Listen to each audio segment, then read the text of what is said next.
नमस्कार. आपण मिसळण्याच्या डब्यामध्ये वापरायच्या गोष्टी हे समजून घेतोय आणि तो विषय आपण सातत्याने आणखीन विस्तार विस्तार करतोय. आज आपण पाहू मेथी.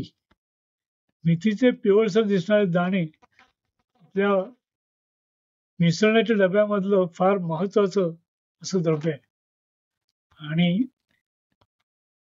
ते पिवळसर दिसतं आणि लागतं कडू. त्यामुळे कडू चवीची ही मेथी ही कडू जरी असली तरी पचनासाठी अत्यंत मोलाचं कार्य करते आणि त्यामुळेच मेथीचा अंतर्भाव या मिसळण्याच्या डब्यामध्ये होतो. आज मेथी चर्चेमध्ये आहे ती म्हणजे केस काळे करण्यासाठी, काळे राहावेत म्हणून, डायबिटीस कमी व्हावं, शुगर कमी व्हावी या दृष्टीने आपण मेथीचे दाणे आणि त्याचा विचार करतो. पण अत्यंत उत्तम पाचक आणि सगळ्या पचनाला चालना देणारं एक महत्वाचं असं हे द्रव्य आहे. म्हणूनच हे थोड्या प्रमाणात वापरून अतिशय परिणामकारक असा परिणाम साधणारं असं हे द्रव्य आहे. म्हणून त्याचा अंतर्भाव आपल्या मिसळण्याच्या डब्यामध्ये केलेला दिसतो. मेथीचे दाणे करून घालून केलेली फोडणी तुमच्या आहार्य पदार्थांची नक्कीच गुणधर्म वाढवतं, त्याची पत वाढवतं आणि त्याच्यामध्ये एक वेगळी गोडी, इनफॅक्ट गोडी नाही, कडूपणा आणि तीक्ष्णपणा हे वाढवतं. त्यामुळे ती फोडणी खमंग होते आणि ते पदार्थ आणखीन रुचकर लागतात, आणखीन खावेसे वाटतात. ही त्यातली खासियत आहे. म्हणून मेथीचे दाणे टाकून केलेली फोडणी आणि त्याची केलेली आमटी किंवा एखादी भाजी ही आपल्याला आणखीन आनंद देणारी ठरते. हे त्याच्यामागचं कारण आहे. दुसरी गोष्ट महत्वाची ही की आपलं जेवण जे आहे, भारतीय जेवण जे आहे किंवा मराठी जेवण सुद्धा जे आहे ते सुद्धा षड्रसयुक्त आहे. आणि त्याच्यात साही चवी असायला पाहिजे असा हा विचार आहे.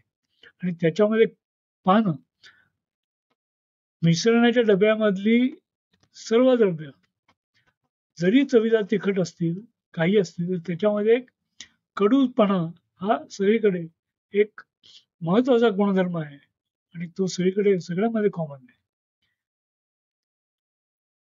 मोहरी कडू आहे, तिखट पण आहे. हळद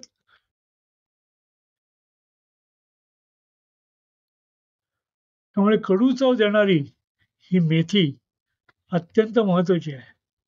ते आपण मगाशी बघितलं त्याप्रमाणे आपल्याला शरीरामधली साखर कंट्रोल करण्यासाठी, केस काळे राखण्यासाठी जरी ती मदत करते, ती या पद्धतीतून सुद्धा मदत करते. त्यामुळे ही थोड्याच प्रमाणात त्या फोडणीच्या तेलामध्ये टाकलेली ही जी मोहरी आहे ती संपूर्ण पदार्थामध्ये तिचा परिणाम खूप चांगल्या प्रकारे होतो. त्याचा प्रभाव जो आहे तो अत्यंत खोलवर असतो आणि त्याचा परिणाम आपल्या पचनावर आणि ग्रहण शक्तीवर म्हणजे अन्न पचणं आणि ते आपल्या आतड्यामधून ग्रहण केलं जाणं या सगळ्यासाठी ही मेथी फार महत्वाचा उपयोग करते. आपल्या आहारामध्ये जशी मधुर म्हणजे गोड चव पाहिजे, आंबट, तशी कडू चव ही फार महत्वाची आहे आणि ती कडू चव देणारी अनेक द्रव्यांपैकी हे एक महत्वाचं द्रव्य आहे. पण हे समजून घ्यायला पाहिजे की मेथी हे अतिशय उष्ण आहे आणि त्याचबरोबर ते रक्त प्रदूषक म्हणजे रक्त बिघडवणारी पण आहे.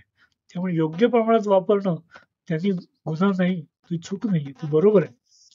पण ती मेथी अधिक प्रमाणात खाणं ही आपल्याला त्रासदायक गोष्ट असू शकते, होऊ शकते, हे आपल्याला माहिती पाहिजे.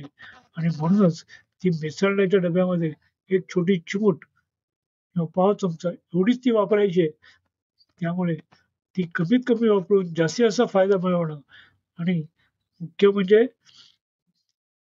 बऱ्याचशा अन्नपदार्थांची चव मधुर आम्ल लवण अशा स्वरूपाची असताना कडू चव आणण्यासाठी एक महत्वाचं द्रव्य म्हणून मोहरी, हळद त्याच्याबरोबर एक ही मेथी ही मोलाचं कार्य करते आणि म्हणूनच ती मिसळण्याच्या डब्यामध्ये आहे आणि तिचा वापर नियमित केला तर फार चांगलं आहे. आता थंडीचे दिवस येत आहेत. या दिवसामध्ये पण आत्ता शरद ऋतू आहे. शरद ऋतूमध्ये मेथी मर्यादित वापरा. कारण रक्तप्रदर्शक आहे. त्यांनी त्वचेचे परिणाम त्वचेचे विकार होऊ शकतात. एखाद्याला तोंड येऊ शकतं. त्यामुळे हे मोहरी आणि मेथी वापरताना सावध राहा. हं, इथेच थांबतोय. जय जय रघुवीर समर्थ.